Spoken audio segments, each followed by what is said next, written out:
Hello students, मैं हूं अनंतराम और आप देख रहे हैं अनंतराम इंग्लिश क्लासेस चैनल। आज हम सभी पढ़ेंगे स्पोकन इंग्लिश क्लास नंबर 46। देखेंगे यहाँ पर आपको प्रीपोजिशंस के यूज के द्वारा अंग्रेजी बोलना सिखाया जा रहा है। जैसा कि पिछले वीडियो में आपको कुछ प्रीपोजिशंस के प्रयोग के द्वारा स्पोकन इंग्लिश बताई गई, सिखाई गई। इसी तरीके से आज कुछ अन्य प्रीपोजिशंस के मदद से आप इंग्लिश बोलना सीखेंगे। पहला सेंटेंस दिया हुआ है आपका, नदी के ऊपर एक पुल था। तो जब कोई चीज़ किसी चीज़ के इतने ऊपर हो कि उसे टच ना करती हो तो वहाँ पे प्रीपोजिशन ओवर का प्रयोग किया जाता है। तो इस सेंटेंस को इंग्लिश में बोल सकते हैं आप, there was a bridge over the river. Next sentence आया है, बिल्ली मेज के नीचे बैठी थी। तो जब कोई चीज़ किसी वस्तु के नीचे होती है तो उसके लिए प्रीपोजिशन अंडर का प्रयोग किया जाता है। इसे इंग्लिश में बोलेंगे, cat was sitting under the table. Next sentence आपका आया है, अंशिका गोयल दीवार कूद गई। तो किसी चीज़ को कूद कर और उसके पार निकल जाने के लिए यहाँ पे ओवर का प्रयोग किया जाता है, लेकिन जंप्ड ओवर होता है क्योंकि उसमें वस्तु छुई नहीं है। कोई भी जो भी कूदा है वो दीवार को छुआ नहीं बल्कि उसे कूद कर निकल गया है, इसीलिए ओवर आएगा। जिस तरीके से नदी के ऊपर पुल होता है, इसे इंग्लिश में बोलेंगे, Anshika Goyal jumped over the wall. Next sentence आपका है, मिठाई को रूपांशी और करीना में बांट दो। जब कोई वस्तु या कोई पदार्थ दो व्यक्तियों में बांटा जाता है तो वहाँ पे प्रीपोजिशन बिटवीन का प्रयोग किया जाता है। तो यहाँ पर इंग्लिश में बोलेंगे, distribute the sweets between Rupanshi and Kareena. इसके बाद में देखेंगे अगला सेंटेंस आया है, मेरी माता जी ने नमन, अंकित और कुशल में समोसे बांटे। जब कोई वस्तु दो से अधिक व्यक्तियों में बांटी जाती है तो वहाँ पे प्रीपोजिशन अमंग का प्रयोग किया जाता है। इसे इंग्लिश में बोलेंगे, my mother distributed pies samosas among Naman, Ankit and Kushal. तो यहाँ पर पाइज भी समोसा को लिख सकते हैं और समोसा को समोसाज भी इंग्लिश में कहा जा सकता है। नेक्स्ट सेंटेंस आया है आपका, सभा समाप्त होने के बाद प्रांशी यहाँ आई। तो सभा समाप्त होने के बाद प्रांशी यहाँ आई, तो बाद के लिए यहाँ पे प्रीपोजिशन आफ्टर का प्रयोग किया जाता है। जब किसी के बाद कोई दूसरा काम होता है तो वहाँ पे प्रीपोजिशन आफ्टर का प्रयोग किया जाता है।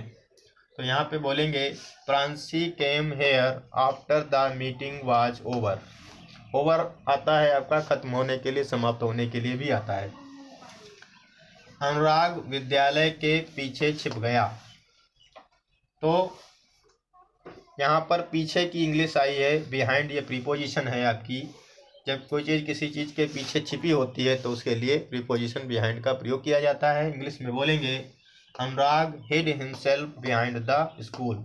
थोड़ी सी बात और समझ लेंगे, जैसे पाइज को इंग्लिश में समोसाज भी लिख सकते हैं, इसी तरीके से जलेबी को जलेबी लिखा जाता है, कचौड़ी को कचौड़ी लिखा जाता है और रोटी को रोटी लिखा जाता है। हालांकि इसकी इंग्लिश है हम आपको बताएंगे, लेकिन कुछ व्यंजन है जो इंडियन है या कहीं के भी व्यंजन हो, जिस क्षेत्र से रिलेटेड होते हैं, जिस देश से रिलेटेड होते हैं, उनका नाम वही होता है और नाम की कोई अंग्रेजी नहीं होती है क्योंकि ये नाम है। सिमिलर चीज़ें मिल जाती हैं आपको दूसरे देशों में। तो ये पाइज जो होती है वो समोसा जैसा होता है, ये यूरोप में पाया जाता है, व्यंजन है, यूरोपीय व्यंजन है आपका। तो ये समोसा जैसा होता है लेकिन समोसा नहीं होता है, इसीलिए हम पाइज इसको कह देते हैं। वैसे ही कचौड़ी की अंग्रेजी सैंडविच होती है, हम कह देते हैं, लेकिन सैंडविच और कचौड़ी में बहुत अंतर होता है। जब आप सैंडविच खाएंगे, इंग्लैंड जाएंगे, तब आपको पता चलेगा कि सैंडविच और कचौड़ी में कितना बड़ा अंतर होता है। ठीक है, उसी तरीके से जितना सैंडविच और कचौड़ी में अंतर होता है उतना ही पाइज और समोसाज में अंतर होता है। ठीक है, इसी तरीके से बहुत सी चीज़ें प्रॉपरली होती हैं। जो चीज़ जहाँ से जिस क्षेत्र की होती है उसकी इंग्लिश उसी नाम के आधार पर होती है। ठीक है, और दूसरी बात यहाँ पर आप समझेंगे कि यहाँ पे ओवर जो आया हुआ है ये ओवर प्रीपोजिशन नहीं है। यहाँ पर जो ओवर दो बार प्रयोग किया गया ये प्रीपोजिशन थी। यहाँ पे ओवर जो है आपका प्रीपोजिशन नहीं है, ये आपके एडवर्ब है, क्योंकि ये वाज की विशेषता बता रहा है। मीटिंग वाज ओवर, मीटिंग कैसी थी, ओवर थी, समाप्त थी, यानी कि विशेषता बताई गई एक तरीके से है मीटिंग की, खत्म हो गई थी, यानी कि कैसे क्या हो गई थी, खत्म हो गई थी। तो ये वाज की विशेषता बता रहा है, यानी कि खत्म होने की विशेषता बता रहा है शब्द है, इसलिए ये आपका एडवर्ब है, ना कि प्रीपोजिशन। तो अगले सेंटेंस में आएंगे हम। लिखा हुआ है प्रांशु मिश्रा 1 सप्ताह में 2 पाठ याद कर लेगा। तो यहाँ पर आपको देखेंगे जब कोई काम किसी समय सीमा के अंदर कर लिया जाता है तो वहाँ पे विथ इन प्रीपोजिशन का प्रयोग किया जाता है। तो यहाँ पर देखेंगे, इसको इंग्लिश में बोलेंगे Pranshu Mishra will learn 2 lessons within a week. Next sentence आपका आया है वह सोमवार से बीमार है। पिछले वीडियो में आपने देखा था कि जब अनिश्चित समय दिया होता है तो उसके पहले प्रीपोजिशन फार का प्रयोग किया जाता है, लेकिन सोमवार जो है यहाँ पर ये निश्चित समय है और ये प्रेजेंट परफेक्ट टेंस है। प्रेजेंट परफेक्ट टेंस हो या पास्ट परफेक्ट टेंस हो, दोनों टेंसेस में आपका जो है निश्चित समय, यानी कि जिसको इंग्लिश में कहा जाता है पॉइंट ऑफ टाइम, इससे पहले प्रीपोजिशन सिंस का प्रयोग किया जाता है। लेकिन आप देखेंगे कि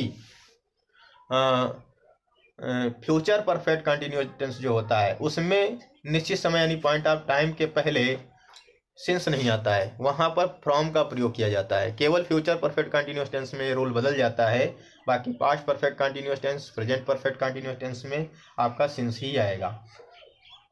तो इसको इंग्लिश में बोलेंगे she has been ill since Monday. Last sentence आपका आया हुआ है तुमने चाय के बजाय कॉफ़ी पी।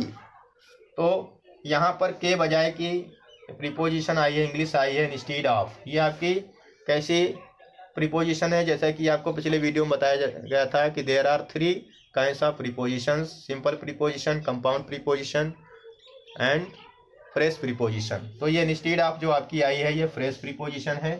इस सेंटेंस को इंग्लिश में बोलेंगे you take coffee instead of tea. तो इस तरीके से आपने प्रीपोजिशन ओवर का यूज करके सेंटेंस बोलना सीखा है।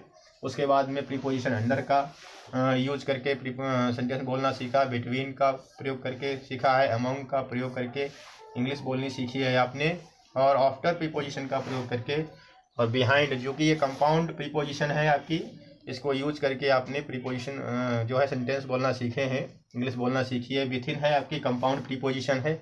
जब कोई प्रीपोजिशन लंबी होती है, बड़ी होती है और ऐसा लगता है कि गुथी हुई हो, यानी कि इसके अंदर किसी दूसरी प्रीपोजिशन को जोड़कर बनाया गया हो, तो वो कंपाउंड प्रीपोजिशन होती है। जब कोई प्रीपोजिशन कई शब्दों में हो, यानी एक शब्द से ज़्यादा शब्दों में प्रीपोजिशन जब आती है तो वो आपकी फ्रेश प्रीपोजिशन कहलाती है। और सिंपल होती जो छोटी होती है, जनरली प्रयोग की जाती है, वो सिंपल प्रीपोजिशन होती है। तो इस तरीके से आपने सिंपल, कंपाउंड और आपकी फ्रेश प्रीपोजिशन तीनों के माध्यम से इंग्लिश में सेंटेंस बोलना सीखा। Thanks for watching. लाइक करें, शेयर करें, सब्सक्राइब करें।